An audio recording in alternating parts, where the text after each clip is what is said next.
Montague is bound by the same penalty as I am, and I don't think it's hard for old men like us to keep the peace. Both of you are honorable men, and it's a pity you've lived as enemies for so long. But now, my lord, what do you say to my proposal? I'm only repeating what I've said before. My child is still new to this world. She hasn't yet seen 14 years. Let 2 more summers pass in their glory before we think her ready to be a bride. Girls younger than she are already happy mothers. And those who marry too young are ruined too early. The earth has swallowed all my hopes but her. She is the only heir I have left. But woo her, gentle Paris, win her heart. My permission is only part of it. She must agree too. If she chooses you, then my consent goes with her choice. Tonight I'm holding an old traditional feast. I've invited many guests, people I love, and you among them. One more welcome guest makes the number even greater.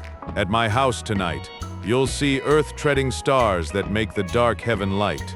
Such joy as young men feel when well-dressed April steps on the heels of limping winter. That's the delight you'll find among my fresh young buds tonight.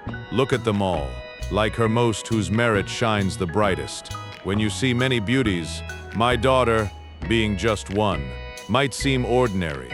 Come, go with me, to servant, go, fellow, walk through fair Verona. Find those people whose names are written on this list, gives a paper. Tell them my house welcomes them. Find the people whose names are written here.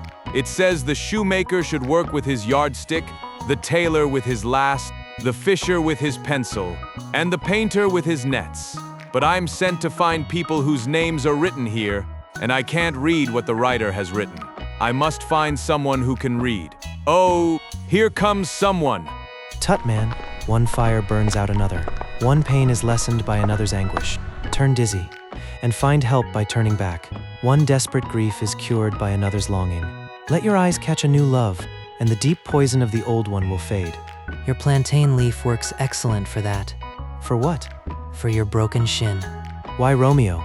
Are you mad? Not mad, but more chained than a madman. Shut up in prison, starved, whipped and tormented, and good day, good fellow. Good day to you. Pray, sir, can you read? I can read my own fortune, in my misery. Maybe you've memorized it, but pray, can you read anything you see?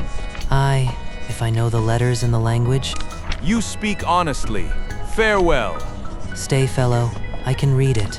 Signor Martino and his wife and daughters, Count Anselmo and his beautiful sisters, the lady widow of Utruvio, Signor Placentio and his lovely nieces, Mercutio and his brother Valentine, my uncle Capulet, his wife and daughters, my fair niece Rosaline and Livia, Signor Valentio and his cousin Tybalt, Lucio and the lively Helena. A fine gathering. Gives back the paper. Where should they come? Here. Where to supper? To our house. Whose house? My master's. I should have asked you that before. Now I'll tell you without asking. My master is the great rich Capulet.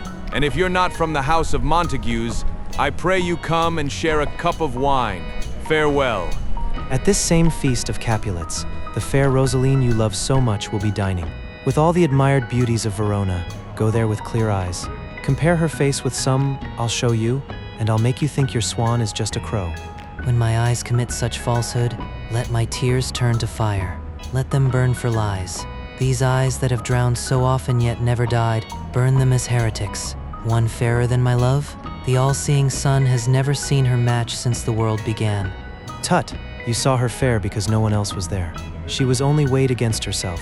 But let the crystal scales weigh your lady's love against some other maid I'll show you shining at this feast. Then she who now shows best will barely show fair. I'll go along, not to see such sights you show, but to rejoice in the splendor of my own love.